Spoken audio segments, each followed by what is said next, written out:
दोस्तों एक और व्लॉग के साथ मैं ज़ियाउर रहमान हाजिर हूँ। इसराइल ने बाकायदा ईरान के ऊपर हमला कर दिया है। जो हमला है वो जुमे की सुबह नमाज फजर से पहले यानी तकरीबन सुबह ईरानी वक्त के मुताबिक सुबह तकरीबन 3:30 से 4 के दरमियान किया गया है और तकरीबन 100 जो है वो इसराइल ने तकरीबन 100 के करीब जो है ईरान में जो उनके जोहरी और जो फौजी अहदाफ है उनको निशाना बनाया है, जिसमें ईरान का एक बड़े पैमाने पर नुकसान हुआ है।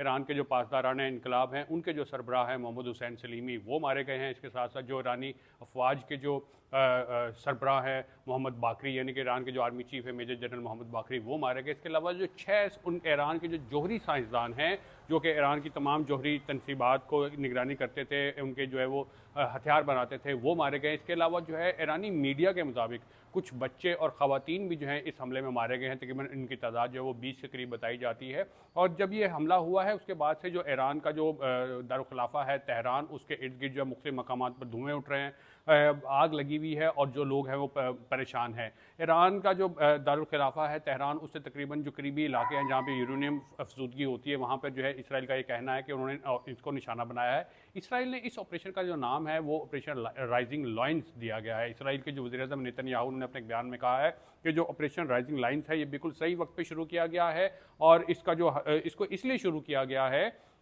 कि इसराइल जो है वो ईरान को अपने खिलाफ समझता है, यानी कि जो ईरान है वो इसराइल की बका के खिलाफ है। लिहाजा इसराइल के वज़ीर-ए-आज़म नेतन्याहू ने कहा है कि उन्होंने चूँकि अपनी बका के खिलाफ था, यानी कि इसराइल जो के लिए जो सबसे बड़ा खतरा है इस वक्त वो ईरान है और उन्होंने अपने दुश्मन के ऊपर जो अटैक किया है। इस अटैक के बाद जो है वो अमरीकी वज़ीर ख़ारजा मार्को रूबियो का भी एक बयान सामने आया तो उनका ये कहना है कि अमरीका इस हमले में शामिल नहीं है बल्कि वो इसकी मज़म्मत करता है। लेकिन दूसरी जानिब अमरीकी सदर डोनाल्ड ट्रंप ने अब से थोड़ी देर पहले अमरीकी नशरियाती इदारे फॉक्स न्यूज़ को एक इंटरव्यू में कहा है कि इसराइल ने हमले से पहले अमरीका को बताया था, यानी कि अमरीकी सदर को बताया था और उन्हें इसकी पिछली इत्तला दी गई थी। लेकिन उन्होंने साथ ही साथ ये भी तनबीह की है, वार्निंग दी है ईरान को कि अगर उन्होंने जवाबी कार्रवाई की तो अमरीका जो है वो इसराइल का साथ देगा।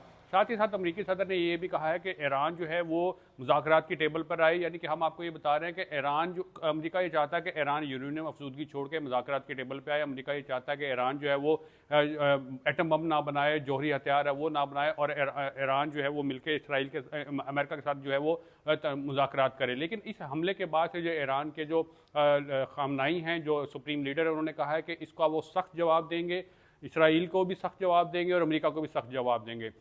इसके साथ साथ जो इसराइल ने ईरान के ऊपर जो हमला किया है उसके साथ ही जो है वो इराक ने, लीबिया ने, शाम ने और ईरान ने अपनी फ़िज़ाई हदूद जो बंद कर दी, उनके जो एयरपोर्ट्स है वो खाली हो गए हैं। असल सवाल जो ये है कि ये हमला क्यों है इसराइल ने, उसका एक सादा सा जवाब है कि जो इसराइल है वो अपने लिए सबसे जो बड़ा खतरा है वो ईरान को समझता है, इसलिए उसने ईरान के फ़ौजियों को हमला किया है, फ़ौजियों को निशाना बनाया है। वहाँ पे जो हथियार बनाए जाते थे जिन जगहों पे उनको निशाना बनाया गया और उनकी जो क़यादत है उसको निशाना बनाया है, जिसके बाद से जो दोनों मुल्कों के दरमियान एक बाकायदा जंग जो है वो छिड़ गई है। अब देखते हैं कि ईरान जो है वो इसका किस तरह से जवाब देता है।